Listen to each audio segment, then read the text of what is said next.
Let's talk about how fat we get while eating out. A new study shows diners consume a stunning number of calories at some sit-down chain restaurants. Our guest this hour is Junior Wakefield. He's a personal trainer. How you doing, Junior? Doing good. How are you doing? I'm well, thanks. Let's first of all, a lot of us in California, we know what we're eating because a lot of the restaurants actually post the caloric intake. But researchers from Drexel University and the University of Pennsylvania, they studied more than 2,600 menu items served at 21 full-service restaurants. And the average adult meal at the chains contains about 1,495 calories, 28 grams of saturated fat, and more than 3,500 milligrams of sodium. And that only includes the appetizer and an entree. What's going on in these restaurants where they just want to feed us to death? Well, restaurants have, for one, they have to make a profit. And for any restaurant to be successful, is you have to be able to make the food taste good. Mm-hmm. So every restaurant is going to have a chicken dish or a steak dish or a something dish that kind of separates themselves from other restaurants. But to make it taste good, you have to add certain things to it. So a lot of times the hidden calories are the extra butters, the extra sugars, the extra salt, the extra peppers, just the extra spices and so forth, just to make it taste good.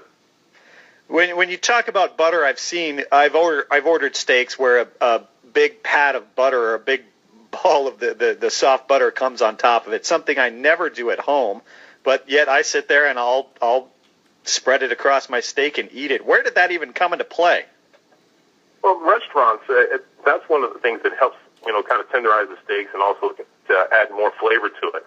In some restaurants, what one of the patrons don't see is when they order the steak and the steak gets introduced to the kitchen, is the first thing they'll do is they'll dip that steak into some clarified butter to kind of help it cook evenly throughout. But what people don't understand is they don't understand that butter is added to the steak, then it's cooked with the steak, and every time to keep that golden color on top of the steak, butter is brushed onto that steak, and then even when the steak is finished cooking to the temperature that the guest wants, that extra butter is added onto it again.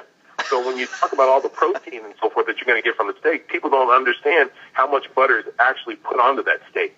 So when you cut into that steak and you get the flavor and the juices, you're also adding a lot of butter to that too. This survey this study that we were talking about, that only included the appetizer and an entree. I mean, what's happening to us when we throw in maybe a beer and a slice of cheesecake at the end? Well, you said it was 1,400 calories, and that's the appetizer. That's not all the hidden calories. Wow. You're right. When you're doing that alcoholic beverage, if you do the alcoholic beverage, according to what it is, if it's a beer or if it's an alcoholic beverage, then you're gonna, you get that sugar, and it's just like the food. The restaurants have to have a product that tastes good that people will want. So you add that little simple syrup, or you add some more sweetener, or you make your own juices, but you add that extra sugar and stuff to it to make it taste good. But also, when you're throwing in the cheesecake, the cheesecake's all the portion sizes have increased because the restaurants want the guests to come back. Mm-hmm. So for them to come back, you have to make them larger portions. You have to add more sugar, more texture, more sweetness to it. So when you're getting a cheesecake and you throw in that beer, and it's according to how the size of the cheesecake or how big the beer is, your calorie intake has gone from about 1,400 up to about 2,200 to 2,300 just for that meal. And that's only saying that if you get one dessert and one beer and one appetizer, and that's if you're not sharing with a group of others. Yeah. So if I'm ordering a steak and a potato, and I say just to lighten it up, I'll have a Michelob Ultra. That's probably not doing me any service.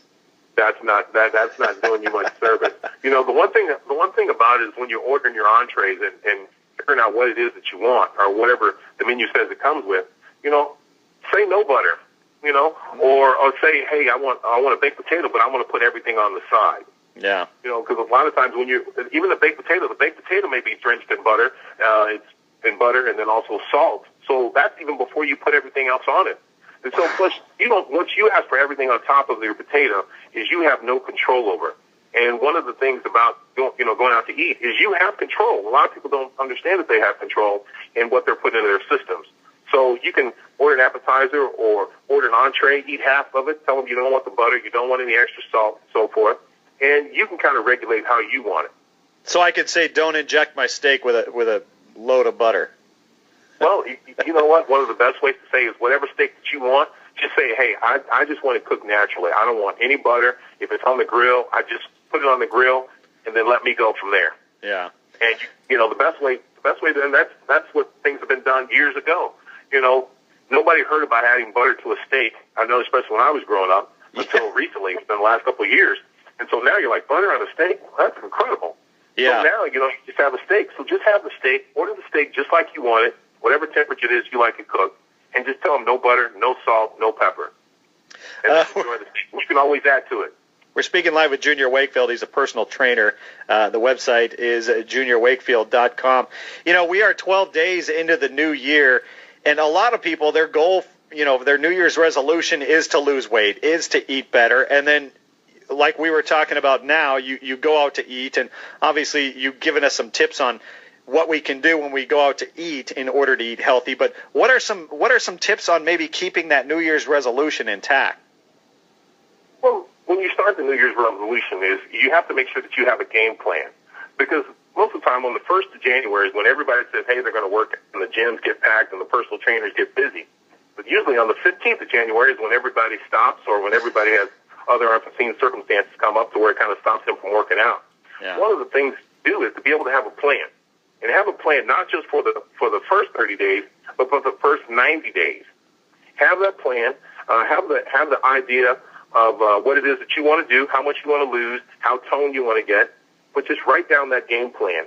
And throughout that time, stay away from the unforeseen circumstances, which is when your friends call and say, hey, let's go out to eat, or let's go do this, or, oh, don't work out today, or this. Stay focused on what your goal is.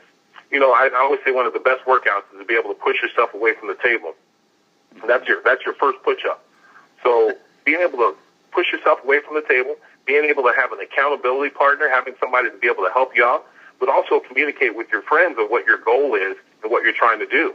Yeah. And so that way they don't have to come out and say, hey, let's go out and have a couple of cocktails, let's go out and eat. So once your friends know, once you write down your goals and game plan, once you know that you don't have to eat everything that's in front of you, you can take half of it to go, or just, portion control yourself, you should be able to, it makes it a lot easier to stick towards your New Year's resolution.